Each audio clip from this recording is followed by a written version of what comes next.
Friend, कैसे हैं आप सब। आई होप आप सब स्वस्थ और मस्त ज़बरदस्त और अपने काम में व्यस्त होंगे।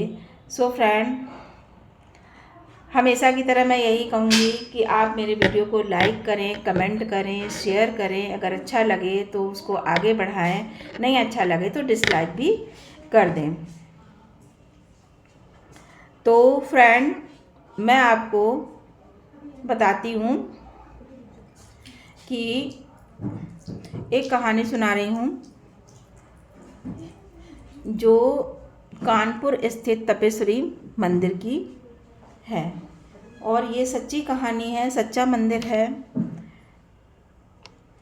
तो ये कब की कहानी है? ये त्रेता युग की कहानी है। ये त्रेता युग की कहानी है, जब भगवान राम ने सीता माता का त्याग किया था। तब सीता माता ने इसी मंदिर में शरण ली थी, इसी मंदिर में शरण ली थी। और उन्होंने अपने दोनों बच्चों लव और कुश का मुंडन भी वहीं करवाया था। तो फ्रेंड, जो ये मंदिर है, ये कानपुर ब्रिहाना रोड तपेश्वरी माता के मंदिर के नाम से ये मंदिर स्थित है। तो ये कानपुर तपेश्वरी मंदिर के नाम से ये मंदिर स्थित है। यहाँ पर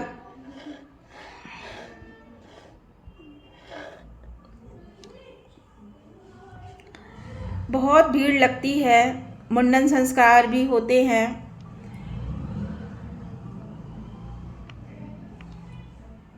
मनोकामनाएं पूर्ण होती हैं।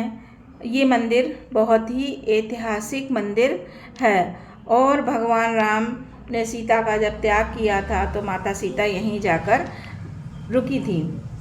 तो ये वही मंदिर है। और सीता माता के तप से जो तपेश्वरी माता हैं वो प्रकट हुई थी। ऐसी मानता है कि इस मंदिर में जो अखंड ज्योत जलती है, उसके दर्शन करने मात्र से ही मनोकामना पूर्ण हो जाती है। और इस मंदिर परिसर में एक जल कुंड है, एक जल कुंड है। इसके स्नान मात्र करने से जो हमारे शरीर के रोग हैं वो ठीक हो जाते हैं। इसे नीर कुंड कहा जाता है। इसे क्या कहा जाता है? इसे नीर कुंड कहा जाता है। इस मंदिर में एक भैरवनाथ का भी मंदिर है, जो शक्तिपीठ मंदिर में से है। और जहाँ पर यहाँ मंदिर में 4 मूर्तियाँ हैं।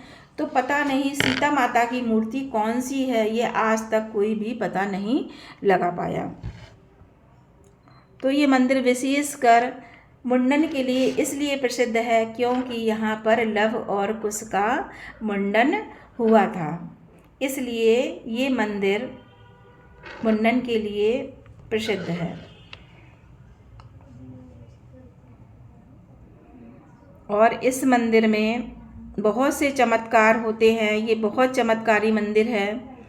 तो तपेश्वरी जो माता हैं वो आराधना करने पर प्रकट हुई थी। और ये गंगा की धारा भी बहती है। पहले यहाँ घना जंगल हुआ करता था, फिर माँ तपेश्वरी ने अपने दर्शन दिए और भक्तों को खुश कर दिया। तो सबसे पहले जो दर्शन माँ तपेश्वरी ने दिए वो माता सीता को ही दर्शन दिए।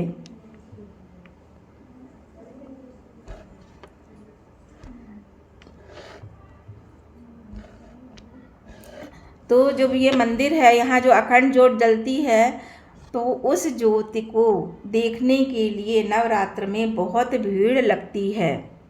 और माता के 100 नाम का जप भी होता रहता है। और भगवान राम लंका पर विजय पाने के लिए जब गए थे, धोबी ने जब उनको ताना दिया था, अयोध्या छोड़ी थी जब सीता माता ने वाल्मीकि के आश्रम में, सबसे पहले वाल्मीकि के आश्रम में आई थी। तो वाल्मीकि का जो आश्रम है बिठूर, वो तपेश्वरी माता से थोड़ी ही दूर है। तो बिठूर घाट पर माता सीता ने वाल्मीकि के आश्रम में शरण ली थी आकर। और वहीं पर अपने दोनों बेटों का मुंडन भी कराया था। तो तपेश्वरी जो माता है वो माता सीता के तप के कारण प्रकट हुई थी, ऐसी मान्यता है। तो फ्रेंड, आपको कैसी लगी हमारी ये स्टोरी आप बताइएगा। अगर आपको अच्छी लगी तो लाइक और कमेंट कीजिएगा, नहीं अच्छी लगी तो डिसलाइक भी कर दीजिएगा। तो फ्रेंड, 9 दुर्गों में जो है सभी मंदिरों में भीड़ लगती है, तो यहाँ भी 9 दुर्गों में बहुत भीड़ लगती है।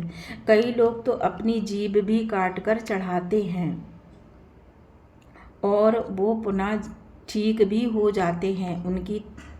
उनमें ऐसी शक्ति है कि वो अपने आप अपने भक्तों का निवारण करती हैं। बहुत बड़ा विशाल मंदिर है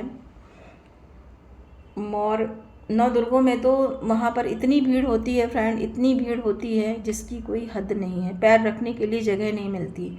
सुबह रात को 1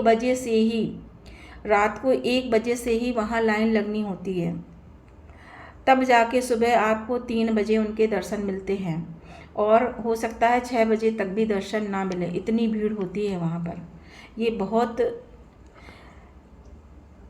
ऐतिहासिक और बहुत महत्वपूर्ण मंदिर है। तो अगर आप जा सकें तो आप दर्शन कीजिए। नवरात्रों में बहुत दूर दूर से यहाँ पर लोग बाग आते हैं और दर्शन करते हैं। तो अपनी अपनी श्रद्धा लेकर आते हैं, सबकी श्रद्धा पूर्ण होती है। श्रद्धा भाव से जो जिसको बनता है वो चढ़ाता है। माँ की जोत के दर्शन करता है। जो वहाँ का नीलकुंड बना हुआ है, नीरकुंड, उसका नीर लेके वो अपने रोगों से भी मुक्ति पा लेता है। तो जो नीरकुंड है वो बहुत ही महत्वपूर्ण नीरकुंड है फ्रेंड। वो कोई छोटा मोटा नीरकुंड नहीं है। वो नीर माता के चरणों का नीर है, बहुत ही महत्वपूर्ण नीर है। तो आप अगर सौभाग्य पाना चाहते हैं तो आप जाइए, दर्शन कीजिए और लाभ उठाइए दर्शन का। तो फ्रेंड, आप जब जाएंगे तब आपको पता लगेगा कि ये मंदिर कितना ऐतिहासिक और कितना महत्वपूर्ण मंदिर है। और अपनी मनोकामना पूरी कीजिए, दर्शन कीजिए, आप लाभ उठाइए। तो फ्रेंड, हमेशा की तरह मैं यही कहूँगी कि एक लाइक, एक कमेंट आप ज़रूर कीजिएगा फ्रेंड। एक लाइक, एक कमेंट ज़रूर कीजिएगा और आपको कैसा लगा आप बताइएगा। So thank you friend.